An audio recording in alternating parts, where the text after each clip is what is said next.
good afternoon. I usually say good morning, good morning, good morning, but not anymore, because here we are at 1 o'clock. My name is Reverend Casey Taylor. I use they, them pronouns, and I'm thankful for each one of you joining us in this new iteration, the new afternoon edition of Spiritually Uncuffed, as we are in this place of, I don't even know, like, I keep using the word transition, but I'm not liking that word, because it's a renaissance. That's the word. Renaissance is the era that we're in right now, and this community is experiencing a renaissance. And we were representing at the Radiant Living Fun Fair yesterday, and there were some questions from the community and people who've been to United Life at the other building, had known of the fact that this organization has existed in this community for 70 years, and was this question of, what's going on? What are you doing? And are you still teaching science of mind? Is there still religious science? And I want to be super clear that I personally have taken a step back from the terms science of mind and religious science, just because the act of explaining what they mean, and even the connotations of those words, it just felt, in this experience of this renaissance, I wasn't trying to get into the language of who we are and what we're about, especially because so many people in this community, I noticed, we're living these principles, these science of mind, religious science principles, despite not knowing that language, and knowing that it doesn't matter what we call it, whether we call it science of mind, whether we call it religious science, whether we call it oneness, that spiritual principles, ancient wisdom has always existed, and the whole concept premise of the science of mind to begin with was just putting all those things together in one big package in one big book.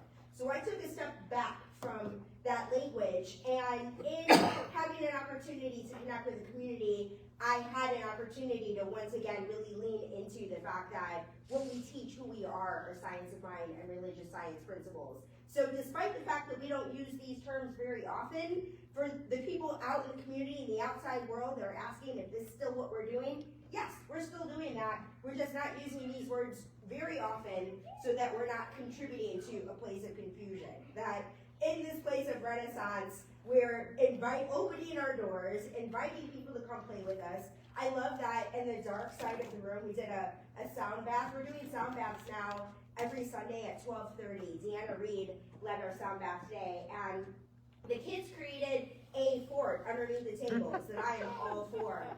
The dry erase board is being used as a place to draw.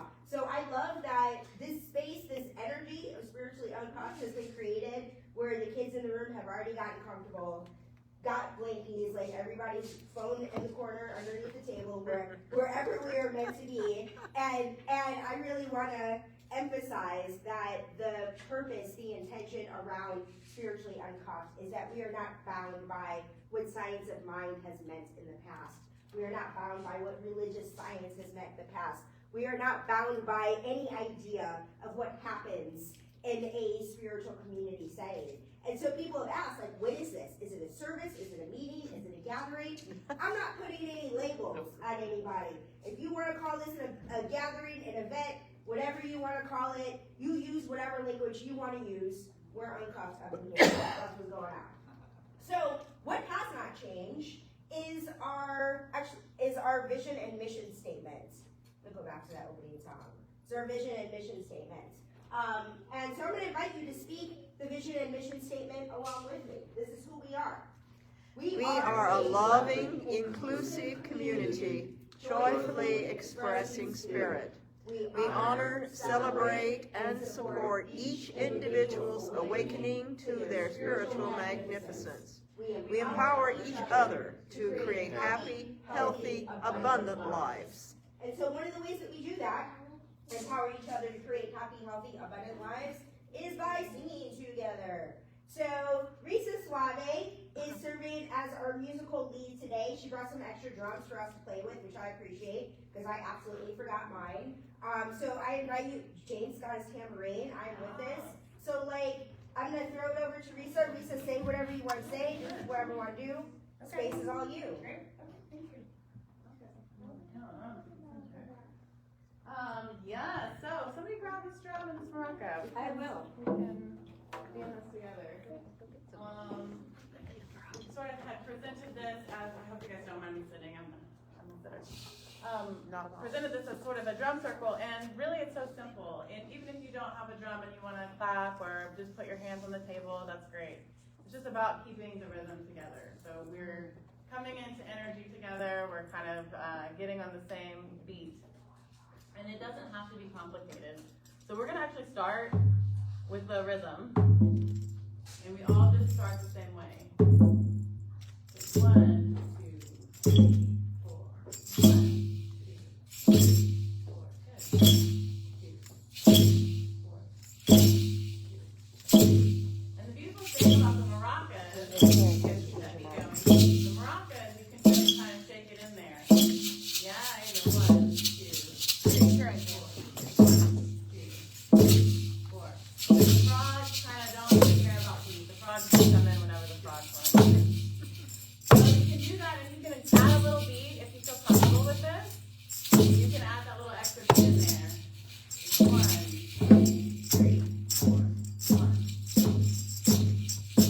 And the most important part about when you drum together is just to keep your eye on the lead, because you'll know when I'm done that that's the rhythm. So, and if you guys feel comfortable and want to sing and drum, you're great. And if you just want to sing or drum, you're great too. We are circling, circling together. We are singing, singing our heart song. This is a family. This is unity. This celebration. This is sacred. We are circling, circling together. We are singing, singing our heart song. This is a family. This is unity. This is celebration. This is sacred. Take it up a little bit. We are circling, circling together. We are singing, singing our heart song. This is a family. This is unity. This is celebration. This is sacred. We're gonna do that a little bit more. We are circling,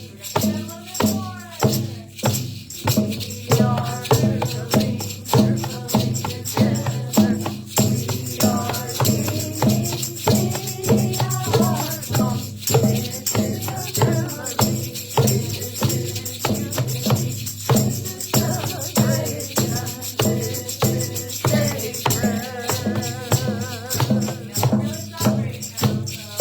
is sacred. Now we're really celebrating now, so here we go. We are circling, circling together. We are singing, singing our heart song. This is a family. This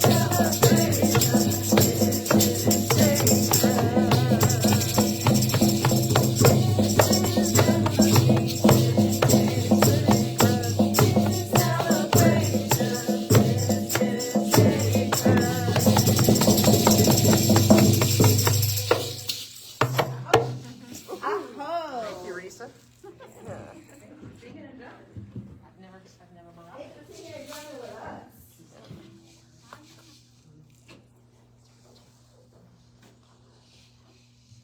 All right, so usually what happens in the meditation and prayer portion of our service, somebody reads something about the theme or speaks about the theme, and I got nobody scheduled for this time. But what has not happened today is that there has been, other than me by myself in my house before I arrived, there has been no community prayer of any kind around this experience of Spiritually Uncuffed. So this to me feels like a perfect time for us to pray together. We will sing a meditative song together. I'm just in the flow, seeing what's happening, and that feels good and that feels right. So, we have a bookmark. I don't have them with me right now. Well, I don't think they're in the office right now, but at the fun fair, we had these bookmarks that identified the 5 steps of prayer. So as I mentioned, the science of mind, religious science, this tradition has 5 steps of prayer. And what I love about the 5 steps is that it's a guidance, that so many people who come to this community don't have an experience of prayer, or their personal experience of prayer looked a certain way that didn't resonate with them personally. And these 5 steps are a kind of formula to help people get comfortable with what prayer means for them. But I love that we don't teach that these 5 steps are necessary for your prayer to be manifested in the right and perfect way. That the concept of affirmative treatment is a tool, is a guided tool. So these 5 steps are, step number 1 is recognizing that energy is all there is. Energy is another name for source, for spirit, for God, whatever that may be. Energy is literally all that there is. That's what we understand it in the physical universe. Energy is all there is. So step 2 is because energy is all that there is, we are that same spiritual energy that the universe is made up of. And step 3 is an affirmation, whatever that may be. When you are speaking a prayer, step 3 is the opportunity to recognize that all energy is spiritual. We are that spiritual energy. And in that understanding, we are affirming something concrete. Step 4 is gratitude. And step 5 is release. Trusting the universe to do its work. To know that there is nothing else that needs to be done but having said the prayer and letting the universe do what it does. So, I would love for us to come together in prayer around affirming this spiritual experience, this spiritual community experience that we are all engaging in together. I invite you to take a moment to get comfortable in your seats. If you'd like, if it feels comfortable for you to close your eyes, bringing our conscious attention and awareness to this breath as we acknowledge and recognize the sacred nature of all of life. This breath is what we all have in common. That regardless of where we're from, what we believe, what kind of being we are, that all of us is breathing. All of us our energy itself is active and participating in the divine flow of life. And in honor of the Center for Spiritual Living monthly theme, the flow of coming and going, I am grateful that each one of us was inspired to show up for this spiritual experience in the time and the ways that we have. Whether we are playing under the table with our phone, whether we are sitting quietly in prayer, knowing and trusting that wherever we are, whatever we are doing is exactly the right and perfect thing. So I'm grateful that we have shown up for this experience, and I'm grateful for the ways that we honor, celebrate, and support each of our awakening to our own spiritual magnificence. And I trust and know that this event, this experience, this gathering of being spiritually uncuffed allows us to walk through the world conscious of the magnificent beings that we are. And in gratitude, I invite us all to affirm this truth together with whatever word or phrase resonates most for you in closing prayer. I choose to close by saying, and so it is. All right, let's invite Risa back up here and sing the song that I'm glad I know this one.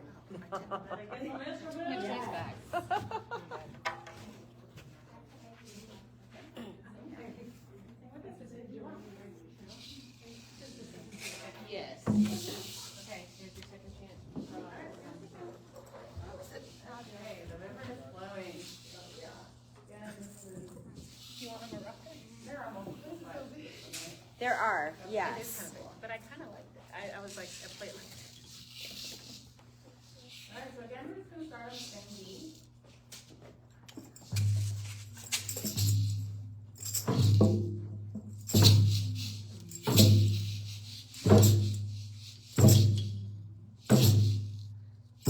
Maybe you've got that big medicine drum over there. You want to add a little heart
Thank you, Reese. And thanks for bringing extra drums for us too, because I definitely dropped the ball there. I lost the ball there.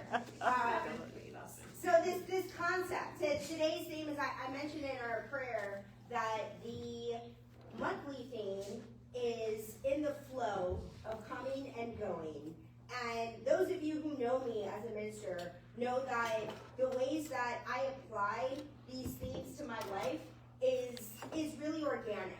That when I feel called to open material and look at it, and when I look at it and how deeply I dive into it, all of that really, really organic. So what was fun about the theme, the monthly theme of the flow and coming and going, is that it was one of those themes that I didn't consciously choose to apply. It just happened.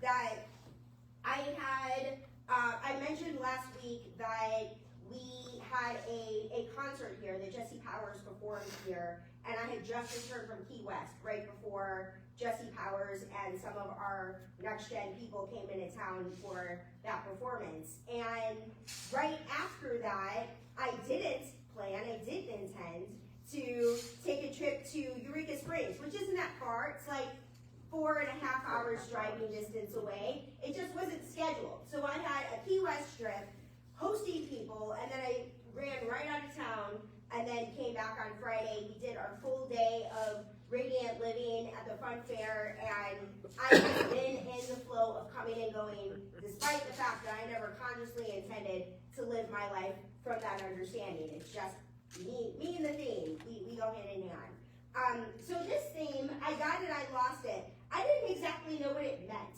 especially in relation to the theme of the flow of coming and going. Yeah. And in my flow of coming and going, I didn't really dive into the material until this morning.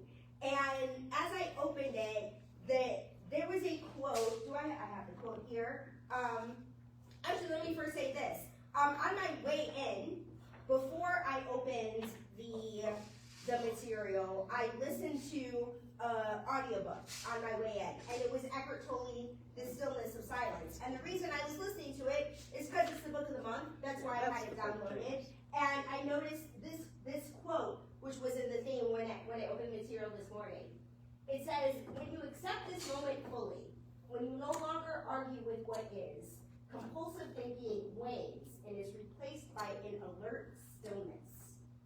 So as I was listening to these first couple of chapters of this stillness of silence and thinking about my own personal relationship with Eckhart Tolle's book, The Power of Now, I remember that I first opened that book in 2010. I was dating somebody that didn't have a television. And so I was at her house sometimes, and this was a book that she had on her shelf that I was interested in, and because I had nothing else to do when I was over there to read books on her shelf, that was the one that I found myself going back to and picking up. And when I first picked up The Power of Now, the concept of the power of now, which is recognizing that literally now is all that there is, celebrating this now moment, that when I first opened that book, I disagreed with every single page. And I found, like, I was reading it and I was angry and I was like, this doesn't make any sense. And then I would go out into the world and then notice how true these things were as I lived them. And they kept coming back to me in my mind. So it took me about a year to read that book. And when I was done with it, I was glad that I had. And there were moments where this concept of alert stillness, I was introduced to it when I read the book, The Power of Now, for the first time. And at that point in my life, I said 2010, I had been attending my spiritual center, my Center for Spiritual Living community in Chicago for about 2 years at that point. And that community was very similar to the way that Spiritually Uncuffed operates. So, like, just so y'all know, like, this man, Mark Anthony Lord, the senior minister of it was called the Chicago Center for Spiritual Living, and it became the Bodie Center for Spiritual Living, and is no longer in operation as of now. But at that time, I was searching for an inclusive place where my own understanding of spirit was welcome. And so I'd never taken a science of mind class of any kind. I'd never taken a religious science class. But these Sundays, the Sunday experience of stepping outside of the norm of what is considered normal, basically like a 9 to 5, living in a world of fear, living in groupthink, that kind of normal way of life. This was the first place that I had ever been that I felt welcomed and encouraged to have my own idea and understanding of what spirit is. So we're talking 2010 when I read this book, and now we're in 2025. So I was realizing this morning on my way here that I've been practicing these ideas for 15 years. That 15 years ago I was introduced to them, and I've been practicing them now for 15 years. And I realized that in my own flow of coming and going, that I really learned how to operate from fully accepting each moment and being present in each moment. What that looks like sometimes is that I don't have everything that I think I need by a certain time. For instance, today, when Deanna came in at noon today, and I was still putting this PowerPoint together, and I was set up, ready to go, and hit record literally about 30 seconds before we were set to go live. And the best part about being in the flow of coming and going is that I know my one job is not to worry about time. My job is to be conscious, aware, and present. So divine timing made it so that we went live in the perfect time and perfect way, that we were operating with integrity with who we are as an organization. But I really learned the value of practicing the principles of being present. And it's taken me a good 14 years to really understand this intellectually and then live it consciously. So this theme of I got it, I lost it, as I said, I didn't exactly know what it meant. Blanca Mejia, who put together, this is not the one I want, Blanca Mejia, who put together the slides today, used this book that is called The World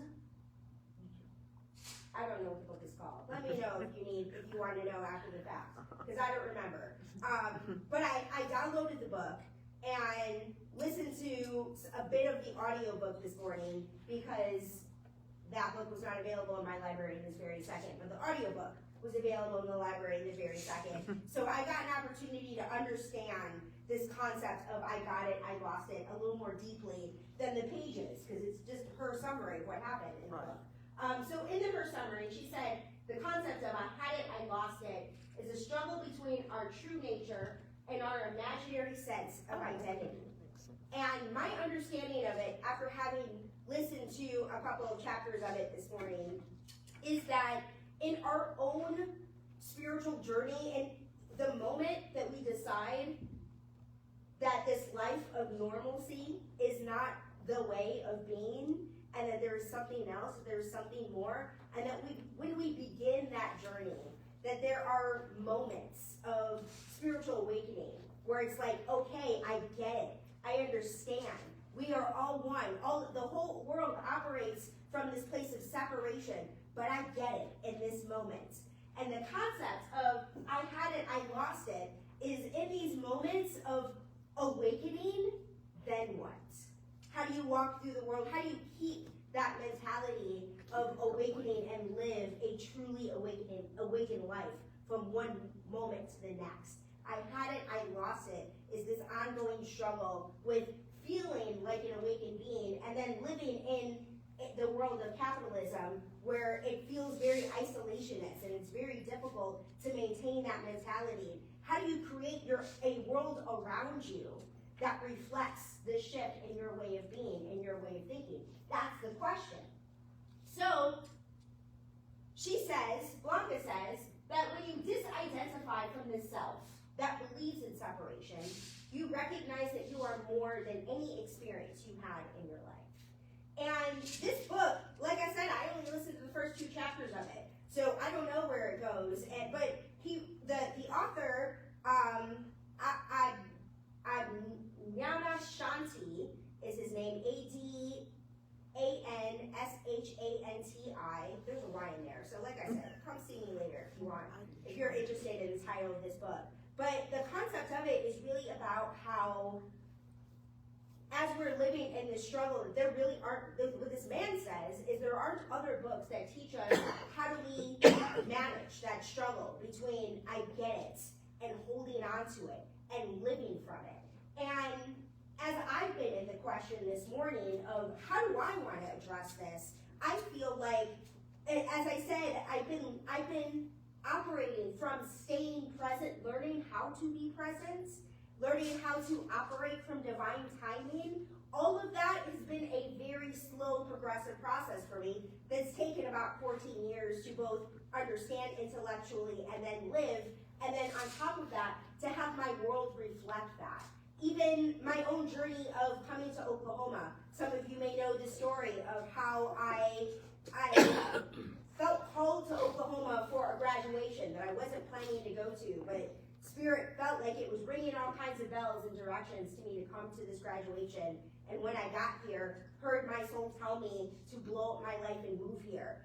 The amount of work that I had to do to even listen to my intuition and trust it was a whole thing that required a global pandemic of having the freedom and flexibility to sit down and spend a full year in my backyard essentially by myself.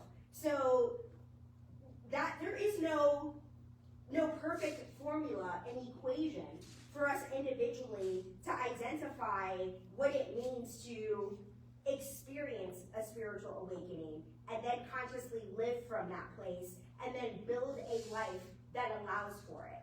So as I was saying, with the blowing up my life, coming to Oklahoma, not knowing what I'm doing here, but having gotten to a place where I trust my intuition strongly enough that I listened to it and showed up, at least reserved 4 days worth of an Airbnb, and then a 6-month lease of, in 6 months I will figure it out. In 6 months I didn't. I was making ends meet and found that the ways that I made ends meet was through working at Youth Services, a local LGBT affirming youth shelter, and it felt really good to me to actively participating in my community. So despite the fact that it was never my personal goal to be a case manager or doing anything around work with youth homelessness, I was grateful that life unfolded in a way that I got an opportunity to connect with this community and learn the lessons that come along with understanding poverty from a capitalistic perspective. I've learned a lot from having that experience, but still didn't feel like what I moved to Oklahoma for. So sitting in the question of why am I here, what's going on, that need to know what was going on, why am I here, was an old way of thinking that I didn't recognize at the time. It's a capitalistic way of thinking. And there were questions that I was getting. You know, when I walk through the streets of Oklahoma, people are like, well, what did you move here for? Why are you here? And for me to not have an answer to that question did not feel good to me. My family asking me, what are you doing in Oklahoma? What are your goals? What are your dreams? What are you trying to do next? And in regards to goals and dreams, like that whole concept of having something that you want to do and having limited information about how to get there and what it's going to be like when you arrive, all of that is a cultural way of operating that doesn't actually serve us. That youth that are going to college and thinking about what their next steps are and having to know what their major is and investing 4 years of a lot of money, feeling like they need to know what they're going to do with the rest of their lives when they complete the education, when they graduate when they're 22, now you know what you're going to do for the rest of your life. That way of thinking and operating does not serve us as a culture. And right now the consequences are really coming into being, that college being something that's unaffordable, for the world to be shifting in ways that have become challenging for people to even identify what your goals are. This is the thing you want to do, and that industry doesn't even exist. 15 years from now, we don't even know the Play-Doh of culture that we are in right now. And at that point, in the 3.5 years when I didn't know that why I was here was to serve in spiritual leadership in this community, I was operating from that old way of thinking, from that old paradigm. So in regards to our own personal spiritual journeys of identifying how to find that feeling of spiritual awakening and how to live from it moment to moment, day to day, is going to be different for each and every one of us. Someone once told me that the difference between a minister and everyone else is that we live our lives publicly. I am not any more special. I am not exalted. I am just somebody who shares my spiritual journey publicly and commits to showing up here on Sunday. That y'all aren't going to come here on Sunday and be like, what are we doing? Where are we going? Where do I stand? Where should we put the chairs? And have nobody there to answer those questions. I've committed to be here on Sundays, and if I'm not here on Sundays, Sundays is taken care of. Somebody's here to answer those questions and tell us where to put the chairs. So I'm grateful that this decision to read The Power of Now, that came from not having anything else to do, brought me to an invitation to being present, to understanding the value of the present moment, of being in the present moment. And this book, Stillness Speaks, really speaks to how flowers aren't planning their to-do lists. They're not like, what do I want to look like when I grow up? They bloom in their own perfect divine timing, and they just are. And if you sat and watched a flower grow, it would seem like it would take forever, but it's operating in its own perfect time and blooming, and its relationship to the earth and the seasons are all in its own perfect flow. And as human beings, we are just like the flowers.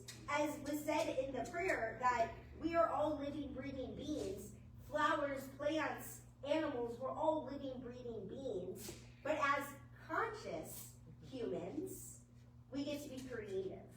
And in that creativity, sometimes we get caught up in the narrative of the culture that we are born into that says, what are you going to be when you grow up? What is your 5-year plan? How are you going to go about achieving the things that you want to achieve? Nobody ever asks me, hey, I heard you love staying present. How is that going?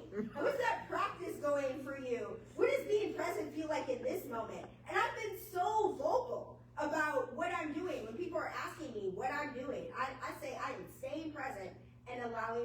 guidance. I didn't know I was gonna talk about this, but it just came to me, so I'm just gonna. I recorded a video 7 months ago about a violent interaction in my marriage and publicly spoke of the fact that there was a violent experience in my marriage. And in that moment, I left my house, I found another place to live, and now I live in my own little tiny house.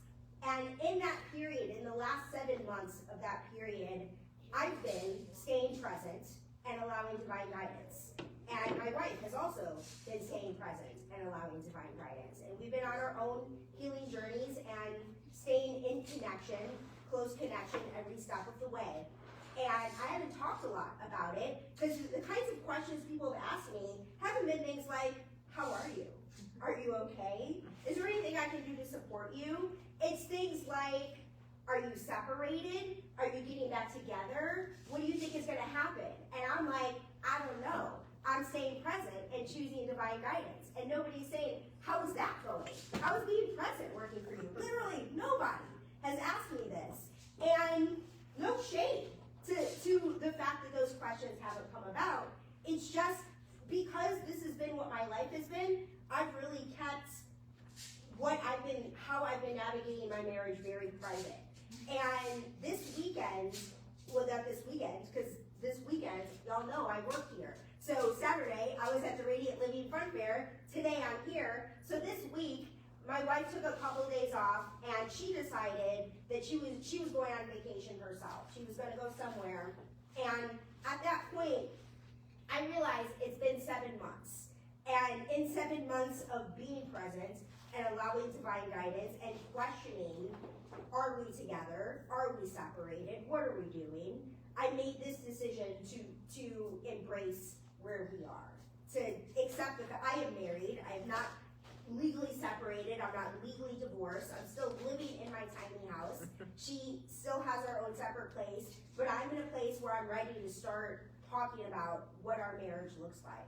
And I'm grateful that in this place of staying present and allowing divine guidance, regardless of all of the noise happening all around me, that I really remained connected with my own understanding of the divine and trusted it to guide me. Brought me to, I now go to therapy once a week. I have all kinds of healing practices that I engage in and out of. I have tons of prayer partners.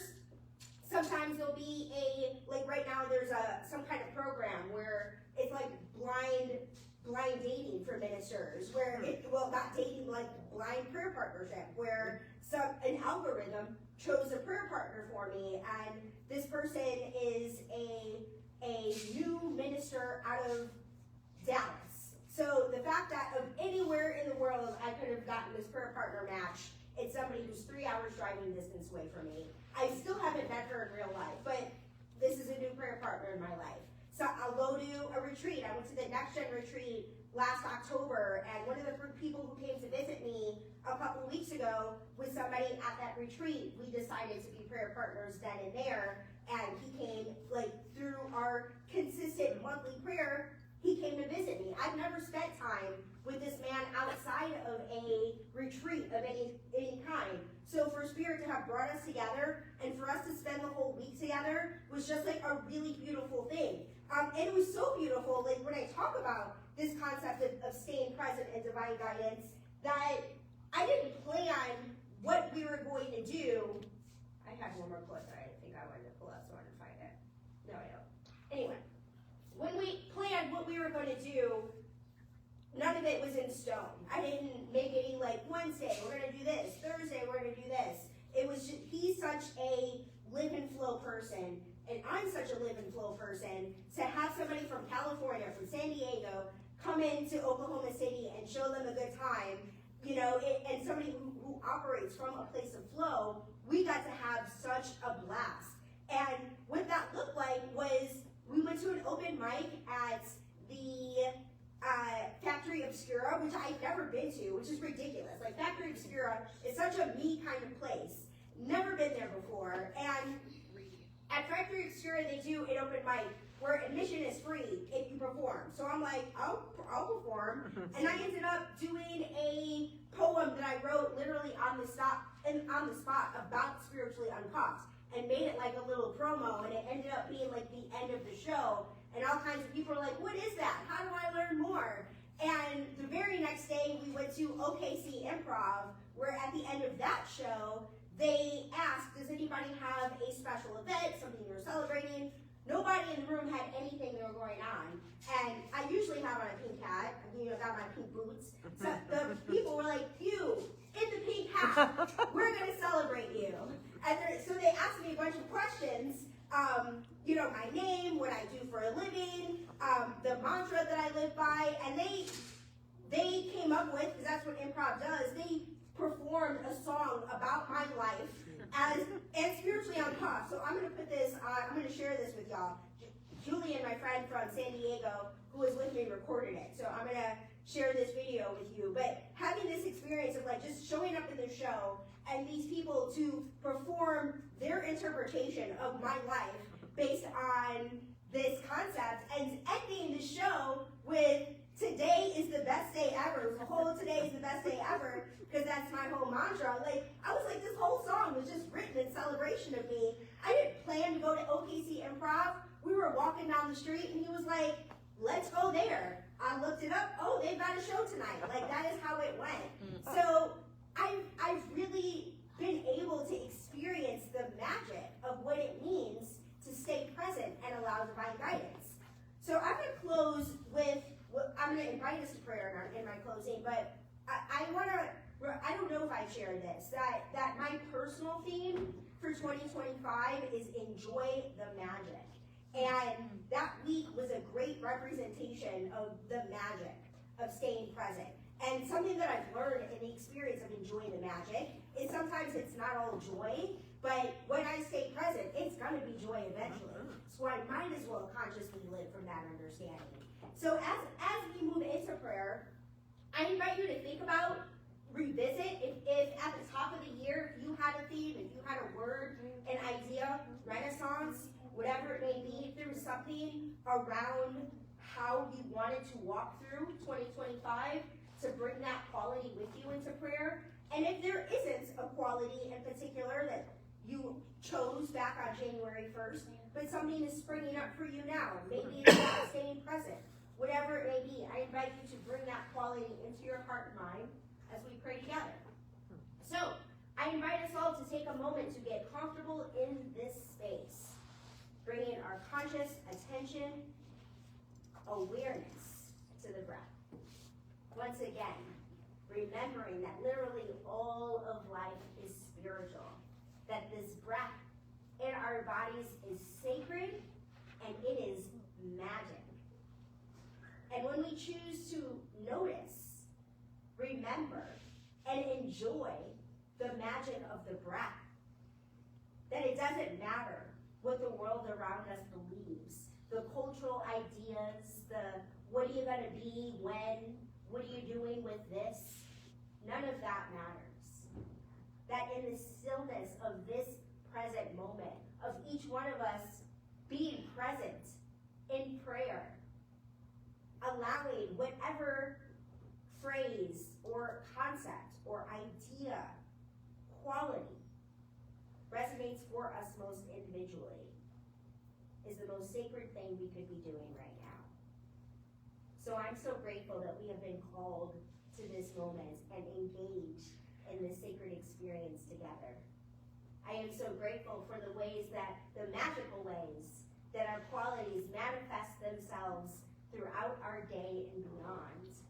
I am grateful to trust that wherever we are in our journey of spiritual awakening, our journey of being present, our journey of looking forward, that we all get to remember that we are all exactly where we are meant to be, learning and growing at the perfect pace.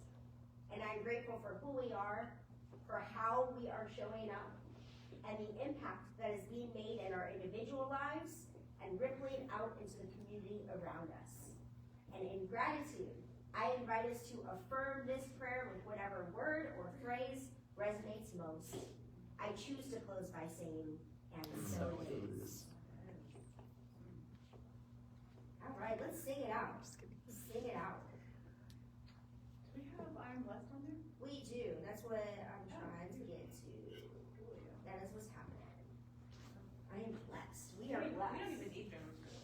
Okay. I love that.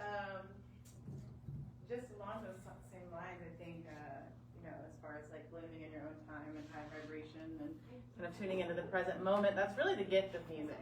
That's the gift of song. I love to lead song circles because I think it's so powerful when we sing together. So maybe I should have said this in the beginning, but I didn't think about it until just now. Divine timing. Divine timing. That it doesn't matter what your pitch or your tone or your rhythm really is. It's really just about singing our voices because we're all unfolding in our own unique way. So it's really, we do our best, and our best is 100% enough when you're singing or playing.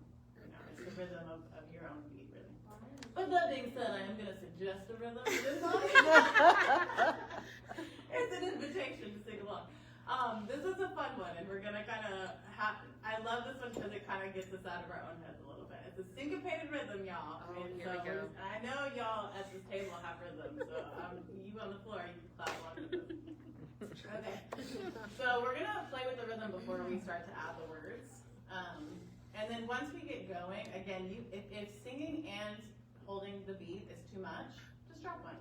Doesn't matter. But try one. All right, so this one goes like this. It's like 1, 2, 3, 4, pause. 1, 2, 3, 4, pause. 1, 2, 3, 4, pause. 1, 2, 3, 4.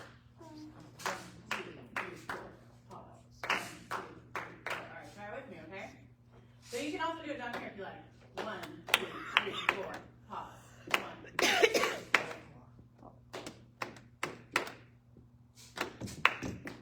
So I like to flick my hands up because it keeps me on rhythm.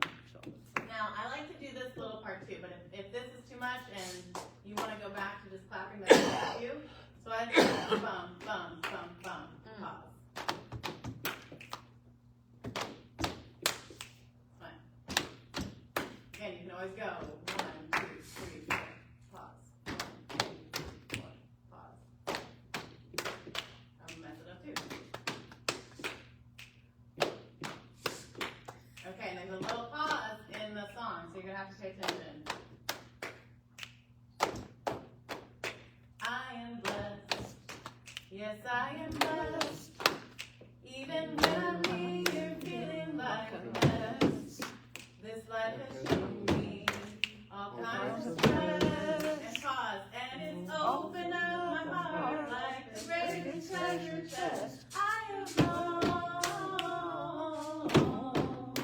Yes, I have grown, and I'm finding my way home as I have grown, and I'm finding my way home as I am blessed. Yes, I am blessed, even when I'm here feeling like a mess.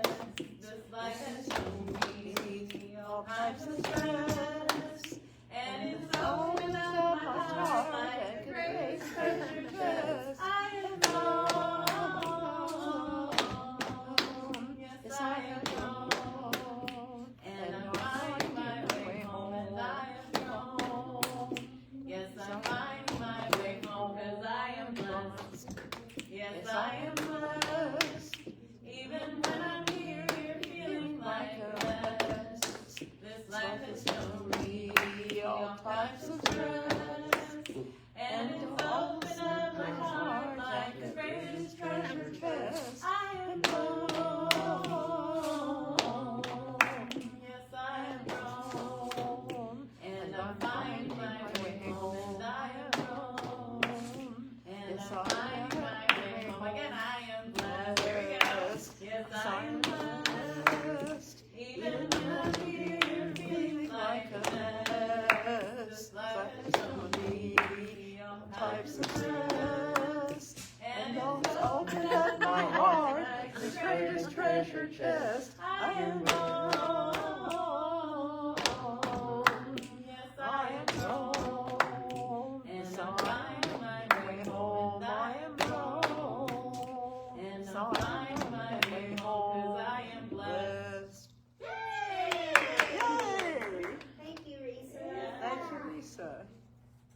Good job, guys. All right, so I'm just gonna put this here to get ready for the song. Got some announcements for y'all. So, you know what? Before I get announcements, I just didn't put this on my thing. We're gonna speak an abundance affirmation.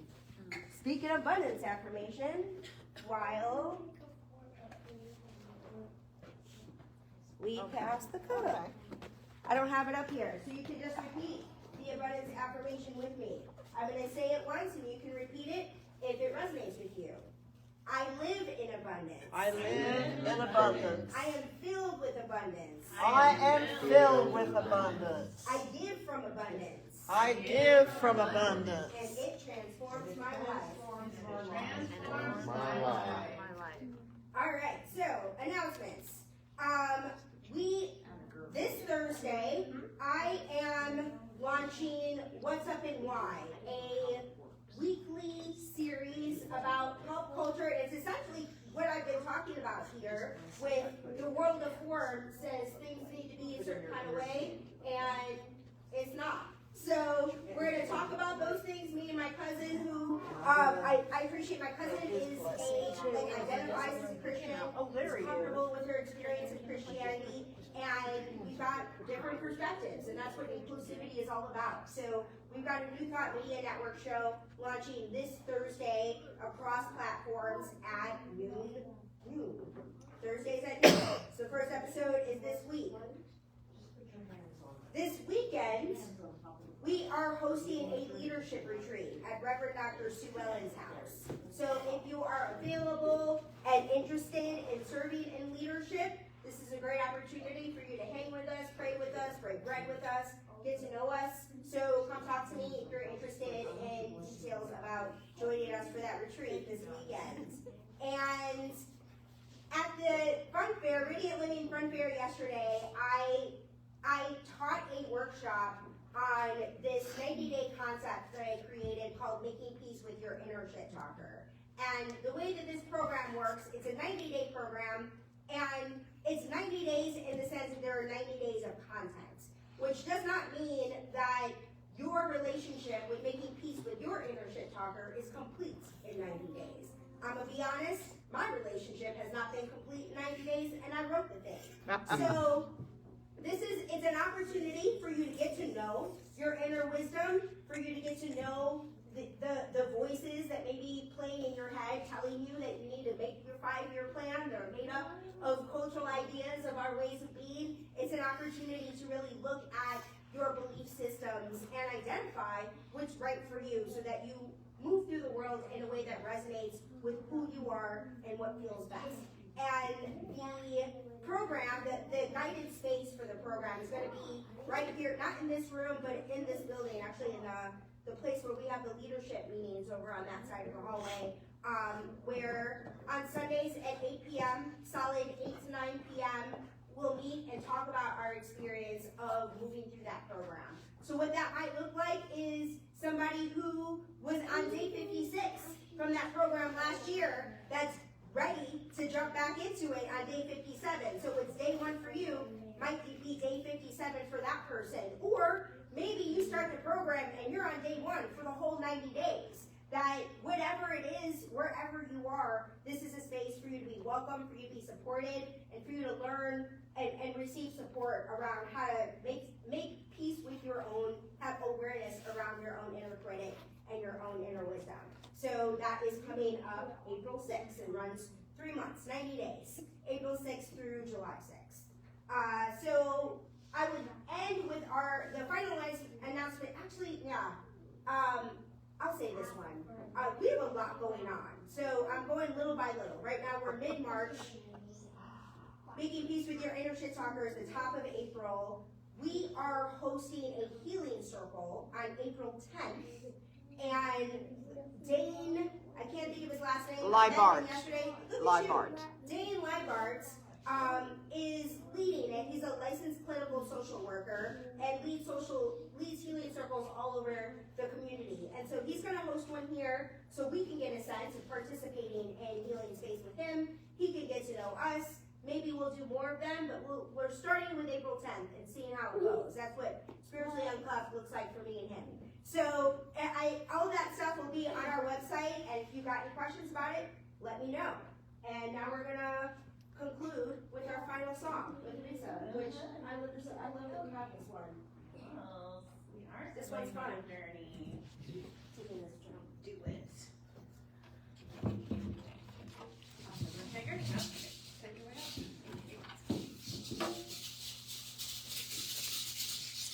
I'm passing these up. And get off the hook. Do the little baby head. I'll do the maroon. Okay. You do the big maroon. Like that, okay. We're not here to force anybody. This is a peaceful song circle. All right. Okay. You gonna rock? Okay, we are going I just journey. rocked.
Voices only.